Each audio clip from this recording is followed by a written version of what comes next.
Olá, graça e paz. Essa é a nossa sexta semana de jornada de leitura bíblica. Nessa semana estamos dando continuidade ao livro de Jó.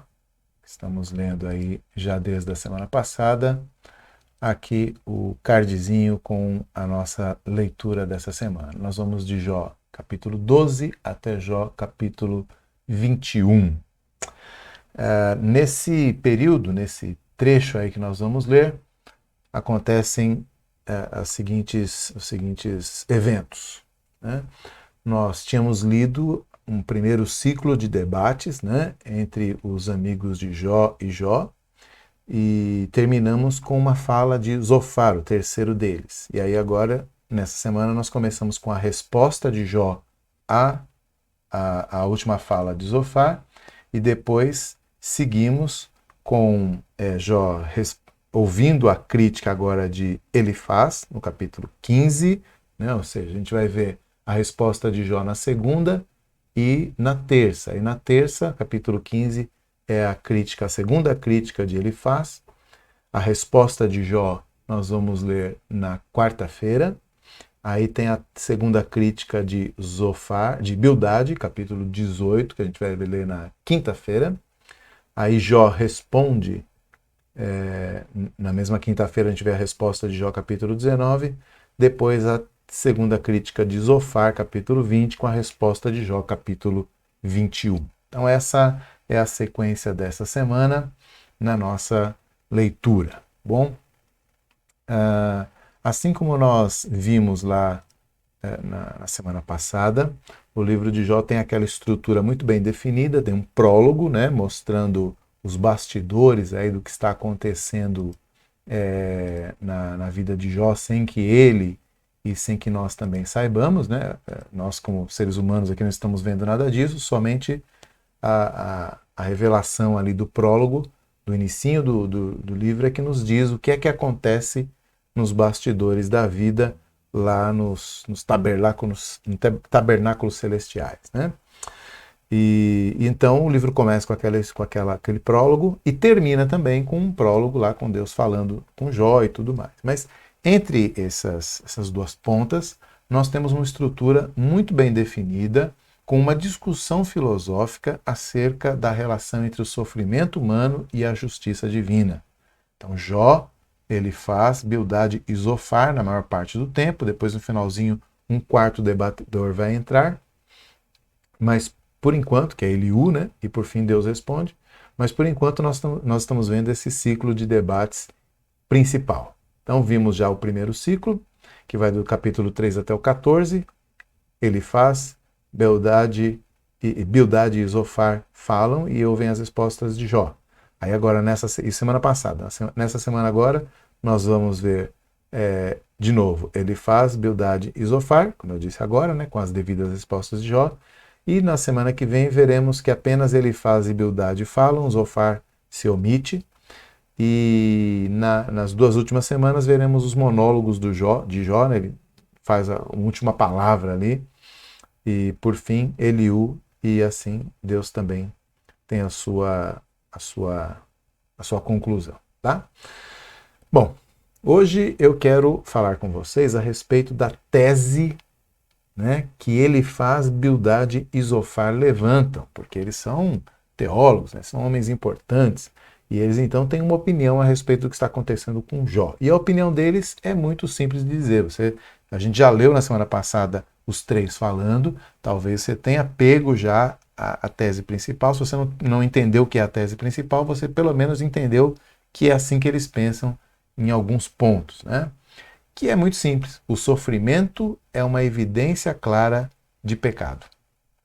Todo sofrimento é um castigo de Deus. Deus é justo, portanto, o sofrimento é devido, o sofrimento é apropriado para aqueles que são maus, né? Eu vou, só para ilustrar para vocês, eu separei 3 versículos aqui, um de cada um dos debatedores, para a gente comprovar essa tese. Então, lá em Jó 15, 20, a gente vê a primeira fala. Deixa eu abrir aqui. Jó 15, 20. A gente vê o Elifaz defendendo essa tese. Ele diz assim: Todos os dias o perverso é atormentado no curto número de anos que se reservam para o opressor. Então ele está dizendo, olha, o perverso tem mais é que se lascar mesmo. Então, Jó, se você está se lascando, certamente é porque você é um desses perversos, né? Depois, um segundo exemplo, lá em Jó 18:5, nós temos Bildade falando, e você vai ver que ele defende a mesma tese, né? Na verdade, a luz do perverso se apagará, e para seu fogo não resplandecerá a faísca, ou seja, não vai ter como acender de novo essa lamparina. O perverso realmente tem que pagar por tudo que faz, né? E por fim, em Jó 20, versículo 4, nós temos Zofar dizendo a mesma coisa em outras palavras. Porventura não sabes tu que desde todos os tempos, desde que o homem foi posto sobre a terra, o júbilo dos perversos é breve e a alegria dos ímpios é momentânea? Será que você não sabe, Jó, que Deus castiga os maus? Basicamente é isso. Os três estão defendendo essa mesma tese, né? Deus castiga os maus. Se você está padecendo, Jó, é porque você é um desses maus que Deus tem que castigar mesmo. Então, é por isso que Jó às vezes fala assim, pô, mas com uns amigos desses ninguém precisa de inimigos, né? Basicamente, Jó responde isso para eles, né? Olha, vocês estão querendo me consolar desse jeito, me jogando mais para baixo ainda, dizendo que eu mereço mesmo isso que eu estou fazendo. E é por isso que Jó está sempre se defendendo, né? Dizendo, olha, não foi nada disso, eu sou justo, e ele insiste com essa tese. Nós vamos falar mais da tese de Jó na semana que vem, no terceiro vídeo, né? Na 7ª semana, mas espero que tenha ficado claro para vocês qual é a tese de Elifaz, Bildade e Zofar. Na verdade, se você se lembra lá em João 9:2, Jesus e seus discípulos passam por um rapaz lá que é cego de nascença e os discípulos perguntam, Senhor, quem pecou? Ele ou seus pais para que ele nascesse cego? Então você vê que essa mentalidade não é de hoje. Os discípulos já pensavam assim, já imaginavam que as pessoas sofrem porque estão recebendo o castigo de Deus. Então, digamos que é uma teologia da prosperidade judaica, né? Deus castiga os ímpios e, portanto, ele faz prosperar os bons. Se você estiver prosperando, você é bom. Se você estiver sendo castigado, você é mau. Essa é a teologia deles. Lembre-se de uma coisa, né? O trabalho de acusação é típico do diabo. O diabo é chamado de acusador de nossos irmãos lá em Apocalipse 12:10.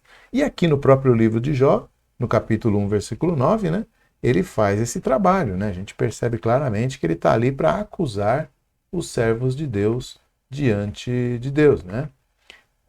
Capítulo 1, versículo 9. Então respondeu Satanás ao Senhor, porventura Jó debalde teme a Deus? Ou seja, será que é sem motivo que ele teme a Deus? Ele teme a Deus porque é vantajoso para ele. Ele faz uma acusação contra o caráter de Jó e também uma acusação contra o caráter de Deus, né? Porque Deus compra o temor de Jó, dando coisas para ele, e Jó finge que teme a Deus recebendo coisas. Né? Então é uma grande hipocrisia. O temor ao Senhor é uma grande hipocrisia na tese de Satanás. Né? Então, ele age como um acusador aí. Então, mas o que eu estava dizendo é o seguinte, os 3 amigos de Jó vêm para acusá-lo. Jó, se você está passando por isso, você precisa se arrepender, porque você é um pecador e Deus está castigando você. Então, se a gente não prestar atenção nisso, você abre a Bíblia lá, né? Aquele pessoal que tem mania de abrir a Bíblia em qualquer parte, ler um versículo, né? E esse é o meu versículo do dia. É complicado, porque nesses momentos, não é que tudo que esses homens falam é mentira. Mas a tese deles é que está incorreta. Então eles falam, olha, todo homem é pecador. Está certo. Né? Deus vai castigar o ímpio. Está certo também. Mas disso eles tiram uma verdade que não é completa. Né? E uma meia-verdade sempre é uma mentira. E eles acabam fazendo esse trabalho de acusação que começa no livro com o personagem de Satanás. Então, você já percebe que que eles não estão no seu time. Né? Eles não estão no seu time. Teologia do texto. Teologia do texto é o seguinte, é uma teologia da vida cristã. O crente também sofre. Se você quiser uma teologia simples de Jó, é essa, o crente também sofre. E é interessante, lembra, né? Ler como literatura, porque assim, eu e você que estamos lendo sabemos desde o começo que Jó é um homem justo, porque é assim que o livro abre falando que Jó era um homem justo, né? Não sobra nenhuma dúvida, né, de que Jó é justo, porque o próprio livro diz, ó, havia um homem íntegro e reto temente a Deus que se desviava do mal. Depois do versículo 9, o próprio Deus dá testemunho, né?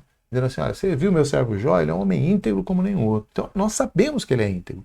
E ele está sofrendo, os amigos dele dizem que se ele está sofrendo é porque ele é injusto, mas nós sabemos que ele está sofrendo sendo justo. E sabemos até o que aconteceu nos bastidores, né? Mas Jó não está sabendo e os amigos dele também não. Então, o livro está o tempo todo nos dizendo: o crente, o justo, também sofrem, ao contrário do que esses homens estão dizendo. Tá certo? Então, nossa leitura de hoje, deixa eu colocar aqui de novo para você fixar, né? Nossa leitura dessa semana, de Jó 12 até Jó 21, de 2 em 2 capítulos aí, nós vamos avançando na nossa jornada de leitura bíblica. Bom, livro de Jó, com bastante lição aí e necessitando da nossa atenção, porque ele tem essa linguagem filosófica, mas no final das contas a mensagem é bastante prática e objetiva, né? E aí? Crente também sofre? O justo também sofre? Sofre sim. E aqueles homens estão falando bobagem, né? Quando eles dizem que todo mundo que sofre é porque está sendo castigado. Bom, boa leitura para você, boa semana. Até a nossa próxima semana, nosso próximo vídeo. Até mais.